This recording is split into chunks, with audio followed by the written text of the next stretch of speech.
Padre, gracias te damos, Señor, una vez más por tu grande amor, por tu misericordia con cada uno de nosotros. Padre, en esta hora te pido, Señor, que seas tú ayudándome, Señor, a hablar conforme a tu voluntad, Padre.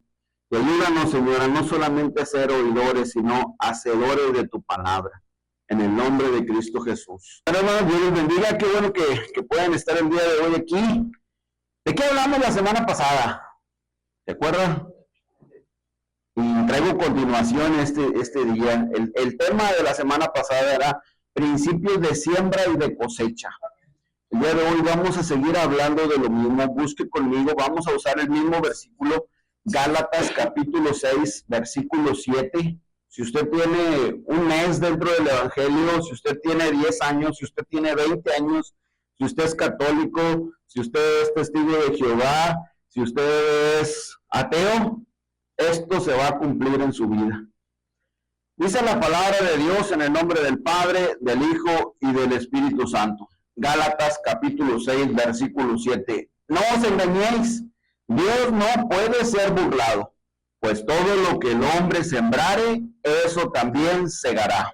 Mire, entre las cosas que hablábamos la semana pasada acerca de esto, decíamos, a veces no es que no estemos sembrando, estamos sembrando, pero estamos sembrando equivocadamente nosotros. Cosas que sembramos en la carne, en nuestros deseos, en nuestras pasiones. Hablábamos acerca de cómo saber qué debo de hacer o qué no debo de hacer por los demás. Pero por eso Jesús nos dice, aquí hay una regla de oro. Y esto es lo que ustedes tienen que hacer. Esto es algo que debemos de tenerlo en claro. ¿Qué queremos cosechar? Bueno, pues lo mismo tengo que estar sembrando. No puedo cosechar si no he sembrado.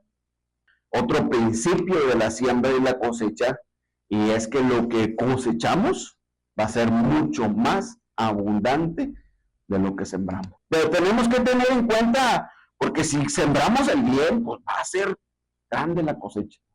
Pero si estamos sembrando el mal, ¿qué cree? También va a ser grande la cosecha. Le decía, vamos a continuar hablando acerca de estos principios de la siembra y de la cosecha. Y uno de los principales requisitos, podríamos decirlo así, que se necesita para tener una buena cosecha es tener buena tierra. Y no lo digo yo, lo dice la Escritura. Vaya conmigo a Mateo capítulo 13, versículo del 1 al 9. Ahí tiene usted la parábola del sembrador. Aquel día salió Jesús de la casa y se sentó junto al mar. Y se le juntó mucha gente, y entrando él en la barca, se sentó y toda la gente estaba en la playa. Y les habló muchas cosas por parábola, diciendo, he aquí el sembrador salió a sembrar. Y mientras sembraba, parte de la semilla cayó junto al camino, y vinieron las aves y la comieron. Parte cayó en pedregales donde no había mucha tierra, y brotó pronto porque no tenía profundidad de tierra. Pero salió el sol, se quemó, y porque no tenía raíz, se secó. Y parte cayó entre espinos, y los espinos crecieron y la ahogaron. Pero parte cayó en buena tierra, y dio fruto, cuál al 100, cuál al 60 y cuál al 30 por uno. El que tiene oídos para oír, oiga. ¿Cómo cree usted que se requiera prepararnos para recibir como tierra? Si decimos que la palabra de Dios es la semilla y nosotros somos la tierra, ¿cómo usted cree que deberíamos de prepararnos para recibir esa semilla? ¿Cómo debería de estar nuestra tierra? Mire, para orar, Jesús nos dice en Mateo 6:6, mas cuando vayas a orar, entra en tu aposento y en lo secreto, ahí vas a orar a tu Padre, y tu Padre que ve en lo secreto te recompensará en público. Pero para recibir la semilla, ¿cómo deberíamos de hacerlo? Jesús nos explica la parábola del sembrador. Usted mismo puede verlo ahí, en Mateo 13:19, nos dice que esa semilla fue la que cayó junto al camino. ¿Y qué significa eso? Pues que es una tierra muy dura, ¿sí? ¿Cómo es el camino? A lo mejor ahorita ya estamos acostumbrados a ver pavimento, antes carretas o por donde pasaba el caballo, pues pisoteaba todo el tiempo ahí, Si la semilla caía ahí, no iba a pasar nada. La semilla se iba a quedar allá afuera. Nosotros, que si no podemos creer en lo que Dios tiene planeado en nuestras vidas, somos esa tierra dura. No hemos trabajado en nuestra tierra. ¿Cómo debemos de prepararnos? Está la palabra dándose, está la semilla tirándose, pero simplemente no está pasando nada en su vida, no lo están recibiendo. Y las consecuencias, ahí mismo usted lo mira en el versículo 19, esa semilla no fue sembrada, sino que vinieron las aves y la comieron, se la llevaron. ¿No va a haber cosecha de esa semilla? No va a haber cosecha de esa semilla. ¿Cómo deberíamos de preparar nuestra tierra? Dice en el versículo 20 y 21, de ahí mismo Mateo 13, que una semilla cayó en pedregales. ¿Y cómo es esto? ¿A qué se refiere? Tierra que nunca se preparó para ser sembrada. Ahí está todo. Es como si nos pusiéramos a sembrar aquí. Puede que dé, puede que no. Pero lo mejor sería preparar nuestra tierra. Abrir un surco donde vaya a correr el agua cuando ya esté la semilla ahí. Abrir la tierra, removerla para que la semilla caiga sobre una tierra blandita. Pero ¿cómo nos estamos nosotros preparando? Usted oró por mí para que trajera una palabra conforme a la voluntad de Dios. Estamos preparando nuestra tierra para decir, es que yo anhelo esa semilla que caiga en esta tierra, ya vengo preparado, ya quité toda esa tierra dura, ya quité toda esa piedra, vengo deseoso de esa semilla para que pueda producir algo en mí. A veces no. Vivimos con una rutina. Y se lo digo porque a veces es frustrante estar de este lado y no tener ni 10 minutos y ya verlos dormidos. O verlos bostezando diciendo, ay, o sea, me estoy aburriendo, dame algo para entretenerme. Pero no soy yo el que viene a entretenerlo, no soy yo el que viene a hacer algo por usted. Es la semilla. El problema es que no preparamos nuestra tierra. El problema es que cae entre pedregales. La tierra a veces no está siendo preparada. Por eso dice que en esto, la semilla que cayó en pedregales, la semilla nunca alcanzó raíz. No puede dar buen fruto. Se quedó sin recibir el gozo de la palabra de Dios. Hay otra que cayó entre espinos. Estos son los que después de recibir el mensaje se van muy contentos con la palabra que recibieron, pero tan pronto salen de aquí, ya se les olvidó qué fue lo que se predicó. Ya van alegando, ya van discutiendo, ya van peleando, ya van otra vez quejándose de la vida, afanados con todas las cosas. Y la semilla no cayó en buena tierra, cayó entre espinos. ¿Y qué es la consecuencia de esto? Ustedes no creen que yo se lo estoy inventando, aquí está del 18 al 23, en Mateo 13, ahí está la explicación de la parábola. Jesús mismo es lo que nos está diciendo ahí. ¿Y qué es la consecuencia de esto? Pues la consecuencia es que se ahogó la semilla y no hay ningún fruto. ¿Cómo deberíamos estarnos preparando para recibir esta semilla? Yo espero que todos los días, al menos usted, prepare su tierra y siembre esta semilla y le crea a Dios. ¿Sabe que algunas veces decimos, es que yo leo la Biblia pero no la entiendo? Porque no está preparada la tierra. Estamos echando la semilla sobre el camino. Simplemente lo leí, pero no sé ni de qué se trató. ¿Cómo deberíamos de estar preparando nuestra tierra? ¿Ya lo pensó? ¿Ya se lo imaginó? Mateo 13, 23 dice, mas el que fue sembrado en buena tierra, este es el que oye y entiende la palabra y da fruto y produce a 100, a 60 y a 30 por uno.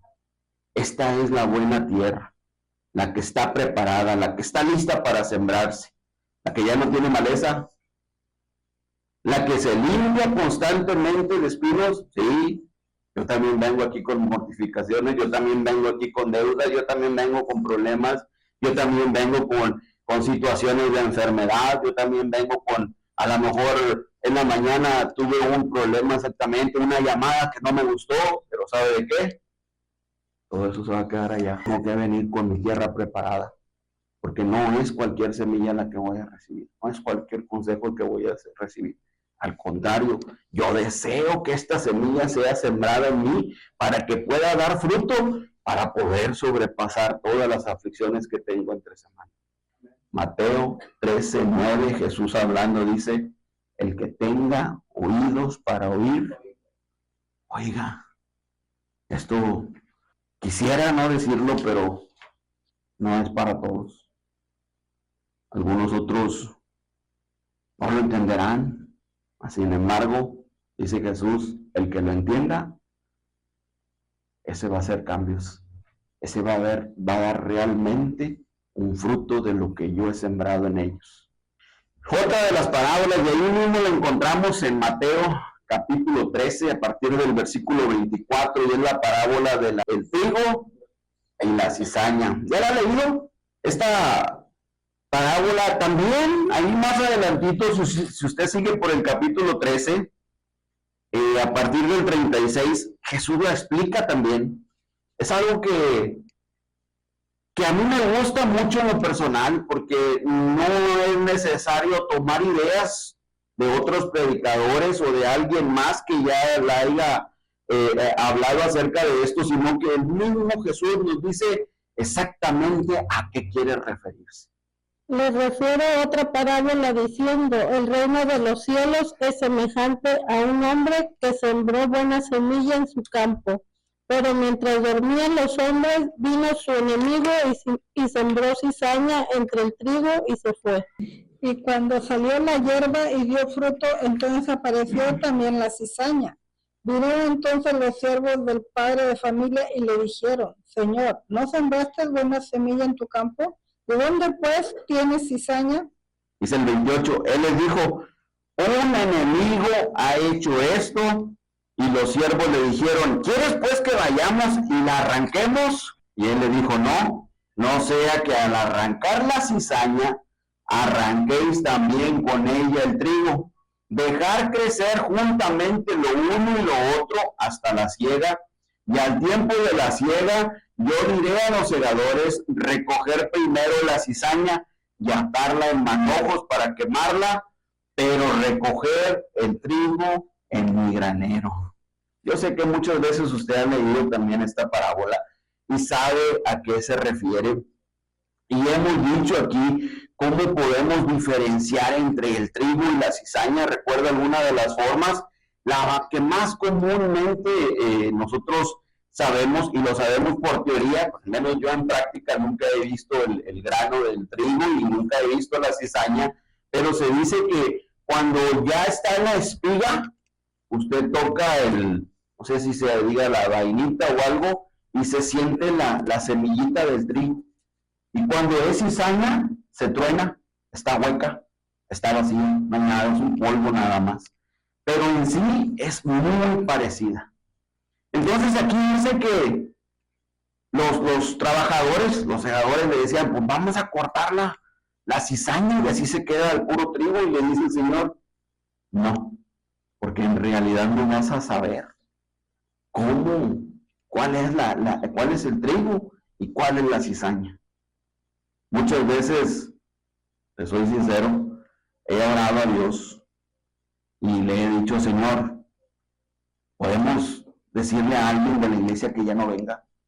Porque su vida no es la correcta, porque su vida no es algo que te agrade, porque ya hemos hablado varias veces con la persona y sigue sin hacer cambios y sigue sin mostrar que un arrepentimiento, Señor, sentimos que solamente se está burlando. Podemos, Señor, yo en oración le he dicho, Señor, puedo ir a hablar y decirle a esta persona, a lo mejor no vengas.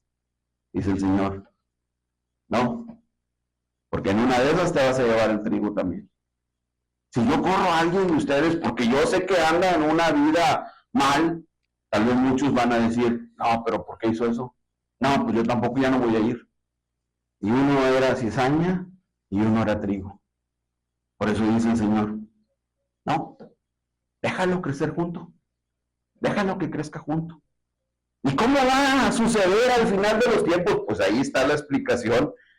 Dice el versículo 40, de manera que como se arranca la cizaña y se quema en el fuego, así será en el fin del siglo. Enviará el Hijo del Hombre a sus ángeles y recogerá de su reino a todos los que sirven de tropiezo y a los que hacen iniquidad, y los echará en el horno de fuego. Ahí será el lloro y el crujir de dientes. Y podríamos decir, ¿cómo van a hacer los ángeles para distinguir entre el trigo y la cizaña? ¿Será que cada matita van a tener que tocarla a ver si hay semilla dentro de ella o si está hueco? Otra de las cosas que hace mucho quería predicarles acerca de esto, que me encontré de la diferencia entre el trigo y la cizaña, es que el trigo, cuando ya está por cosecharse, y la cizaña, el trigo por su mismo peso se inclina y la cizaña no. Como no tiene peso, se queda así, altiva. ¿Sí? Y el trigo se dobla. Esa es una manera fácil ya a la hora de cegar, de diferenciar. Todo lo que esté doblado, eso no. Lo que esté sin doblarse, eso córtalo. Para nosotros, ¿qué sería? ¿Qué quiere ser usted? ¿Trigo o cizaña? ¿Sabe que cuando podemos sentir todo lo que el Señor, o podemos entender todo lo que el Señor ha hecho por cada uno de nosotros, es imposible quedarse de pie? Es imposible no postrarse ante Él todos los días y decirle cuánto lo amamos. Así es el trigo. Nos postramos del mismo peso que está sobre nosotros. ¿Cómo, Señor? ¿Cómo se te ocurrió salvarme, Señor? No lo merecía. ¿Cómo, Señor? ¿Cómo me perdonaste una vez más, Señor, después de que ya te había fallado varias veces? Es imposible quedarte erguido y decir, mas sin embargo la cizaña, mirando a todos por encima de los hombres, estos son pecadores. Yo soy diferente. Cizaña. ¿Sí? ¿Se da cuenta cómo puede ser distinguido? Y que tenga oídos para oír, que oiga, dice su palabra. Y es que cuando entendemos todo lo que Jesús ha hecho por nosotros, es imposible no inclinarnos por Él. Pero la cizaña quiere señales. Y dice, a ver, si tú eres el Hijo de Dios, haz esto por mí. Ábreme una puerta de trabajo, dame finanzas, dame más de esto, dame más de aquello. El trigo cuando ora termina su oración diciendo, Padre, que venga tu voluntad y no la mía. ¿Qué quiere ser usted? ¿Trigo o cizaña? Pero la cizaña se la pasa quejándose de las cosas que no ocurren como Él quiere. El trigo nunca deja de agradecer a Dios por todas las cosas que Dios hace en su vida, aunque le esté yendo mal. Nosotros siempre vemos lo bueno y siempre aplicamos lo que dice Romanos: para los que aman a Dios, todas las cosas vienen a bien. Mas sin embargo, la cizaña siempre se mantiene altiva, mirando a los demás por encima de sus hombros, diciendo, a mí no tiene nada que decirme, yo así soy. ¿Qué quiere ser usted, trigo o cizaña? El trigo realmente sirve para el propósito que Dios lo hizo. La cizaña no sirve para nada. El que tenga oídos para oír, que oiga. Mateo capítulo 13, versículo 41 dice, enviará el Hijo del Hombre a sus ángeles y recogerá de su reino a todos los que sirven de tropiezo y a los que hacen iniquidad, y los echará en el horno de fuego. Allí será el lloro y el crujir de dientes. Entonces los justos resplandecerán como el sol en el reino de su Padre. El que tenga oídos para oír, oiga. El trigo y la cizaña. ¿Qué quiere ser usted? El trigo, le digo, no se cansa de alabar y de bendecir el nombre del Señor. La cizaña solamente es queja, es altivez. Es decir, no tengo necesidad de nada de eso. ¿Por qué voy a preparar mi tierra? Ya nomás vengo porque tengo que venir ya. Y el trigo no. El trigo siempre estamos buscando la forma de humillarnos ante Dios. Amén. Otra de las leyes de la siembra y de la cosecha es que si la semilla no muere, no puede germinar. Vaya conmigo al Evangelio de San Juan, capítulo 12, versículo 24. Dice, de cierto os digo, que si el grano de trigo no cae en tierra y muere, queda solo. Pero si muere, lleva mucho fruto. ¿Y a qué se refería Jesús con todo esto? Mire, Jesús nunca nos va a pedir que hagamos algo que Él no nos haya puesto ya el ejemplo. Jesús aquí mismo se está refiriendo a Él. Esto es lo que va a suceder conmigo. Soy la semilla, pero esto tiene que caer a tierra, porque si el grano no muere, no va a poder llevar mucho fruto. Él ya lo sabía y muchas veces anunció cuál iba a ser su propósito en la tierra. Tenía que morir. Y algunas veces muchos de sus discípulos, entre ellos Pedro, le decían, Señor, ten cuidado que no te acontezca eso. ¿Cómo vas a decir que vas a morir, Señor? No, que eso no te pase. Jesús se molestaba, le decía, es que ese es el propósito al que he venido.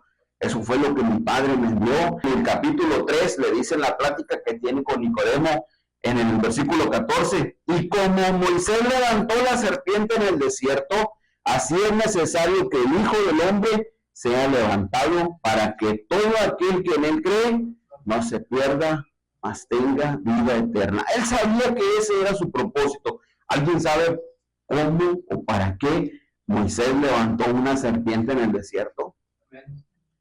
Esta historia la encuentra usted ahí en Números, capítulo 21.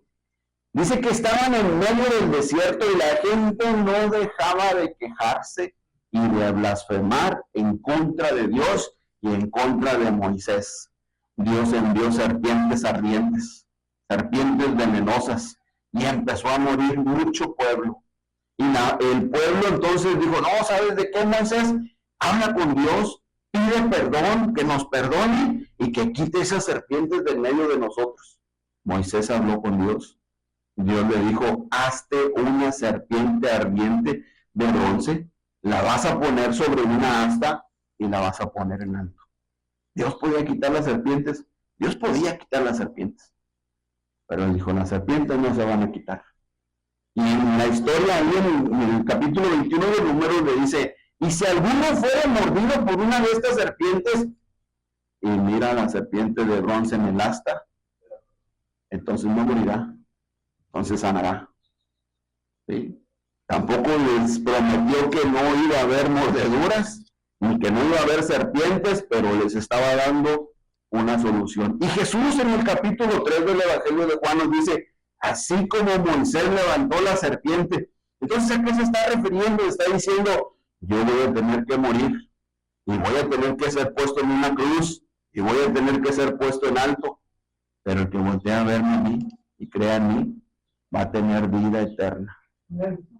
Usted dirá, pues en este tiempo no tenemos serpientes, pero hay algo que parece serpiente, y es el pecado, que también es venenoso y es mortal.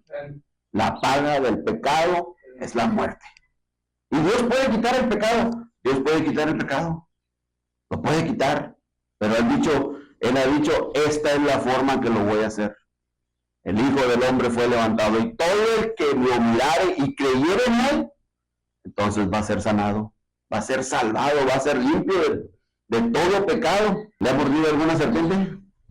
¿Ha caído en medio del pecado? ¿Se ha envenenado con el pecado?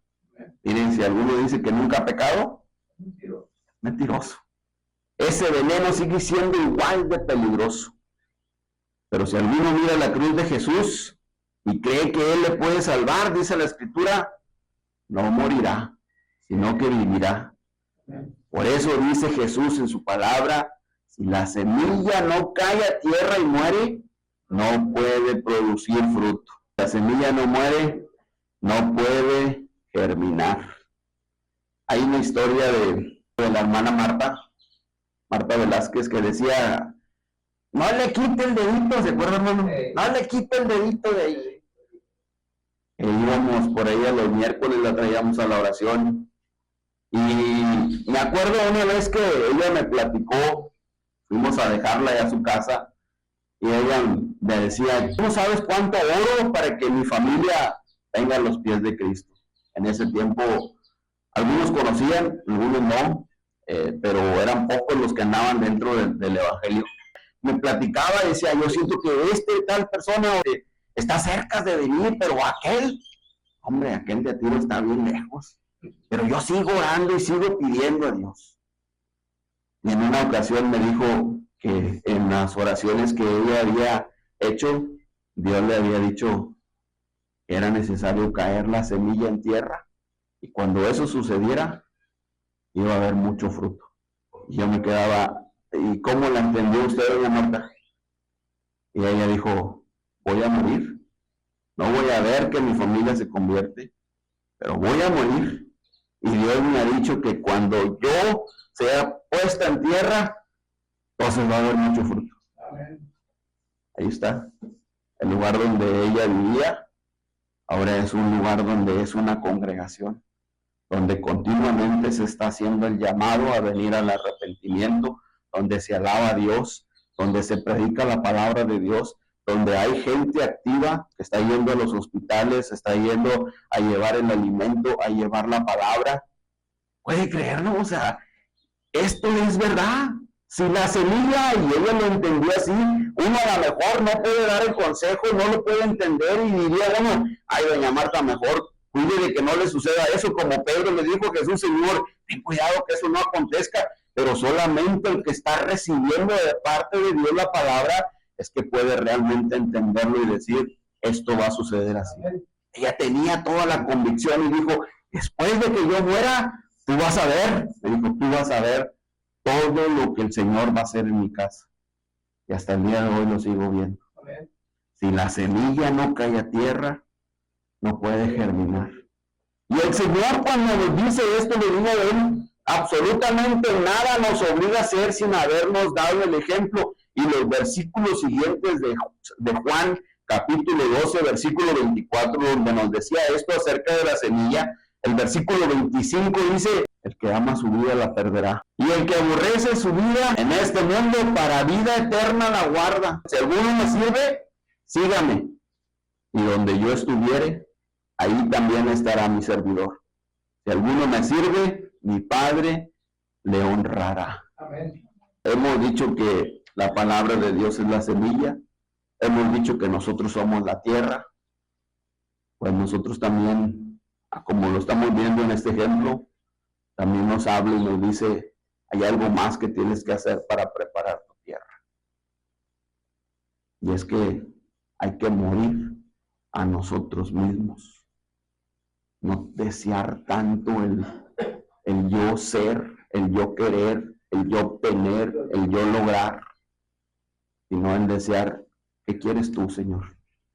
Realmente, Señor, si no muero yo, si no muero a mi yo, a mi deseo, a mi pasión, la semilla no puede germinar. Estamos preparando realmente nuestra tierra, solamente estamos como la tierra del camino, duras, cae la semilla, vienen los pájaros, se la comen, se la llevan y nada sucede. Algo que realmente necesitamos hacer es decir, quiero morir a mí, Señor. Quiero morir a mí. No le estoy diciendo, no se me confunda, no quiero que nadie se me vaya a confundir. No le estoy diciendo de quitarse la vida. Estoy hablando de dejar de vivir para uno mismo y empezar a vivir para Dios. Romanos capítulo 8, versículo 13 dice, porque si vivís conforme a la carne, moriréis. Pero si por el Espíritu hacéis morir las obras de la carne, viviréis. Pablo lo dijo así, Filipenses 1:21, porque para mí el vivir es Cristo y el morir es ganancia. Y nos da el consejo en Efesios 4:22, en cuanto a la pasada manera de vivir, despójense del viejo hombre que está viciado conforme a los deseos engañosos y renovados en el espíritu de vuestra mente y vestidos del nuevo hombre que es creado según Dios en la justicia y en la santidad. Jesús le dijo también a Nicodemo, es necesario nacer de nuevo, es necesario un cambio radical en nuestras vidas, es necesario morir a nosotros mismos para que esto pueda germinar. La palabra de Dios es la buena semilla, pero se requiere buena tierra para que pueda producir. Le pregunto una vez más, ¿cómo está tu tierra? ¿Estás preparando realmente tu tierra? ¿O está dura como la del camino, llena de piedras, llena de espinos? ¿Hay realmente trigo sembrado en ti? ¿O hay cizaña? Solamente estamos buscando nuestro porvenir, estamos buscando nuestros placeres, estamos buscando que Dios nos dé señales, que Dios nos dé respuestas. Solamente buscamos a Dios cuando lo necesitamos, o realmente estamos teniendo trigo en nuestras vidas y diciéndole: Señor, hasta este día yo te voy a servir. Señor, si el día de mañana salgo y no encuentro trabajo, bendito sea tu nombre, Señor, porque yo sé que tú tienes cuidado de mí. Amén. Que no es, en este reino no es como allá afuera en el mundo estamos acostumbrados, sino dice que todo el que en él crea, de eso vivirá, de eso comerá. ¿Cómo estamos preparando realmente nuestra tierra? Mire, antes de llevarlo a la oración, hay algo que yo siempre me he quedado con esa insatisfacción de decir si estoy haciendo bien o no estoy haciendo bien a la hora de entregar el lugar. Y es que por lo general estamos acostumbrados a hacer una invitación. Todos los que quieran aceptar a Cristo en su corazón, pasen al frente, vamos a orar por ellos. Y esta semana me encontraba con un testimonio de un pastor y decía, él le preguntaba a la congregación: ¿cómo puede usted decir que es algo? ¿Cómo puede usted estar seguro de que es algo, de que le pertenece a Cristo? Y uno en la congregación dijo: es que una vez que después de una predicación dijeron que si alguno quería aceptar a Cristo en su corazón, levantara mi mano y pasara al frente. Y él dijo: usted puede venir hasta este lugar y usted puede levantar las dos manos y los dos pies. Pero si no está cumpliéndose 2 Corintios 5:17 en su vida, déjeme le digo que nada de eso está ocurriendo en usted. Que dice 2 Corintios 5:17, de modo que si alguno está en Cristo, nueva criatura es. Las cosas viejas pasaron, he aquí, todas son hechas nuevas. Es ahí donde realmente nos damos cuenta si le pertenezco al Señor o no. No es por si paso al frente, no es cuando me hicieron la invitación, no es cuando hice una confesión de fe. Es que realmente yo puedo dar testimonio de que soy una criatura nueva. Quiero me lleves más allá.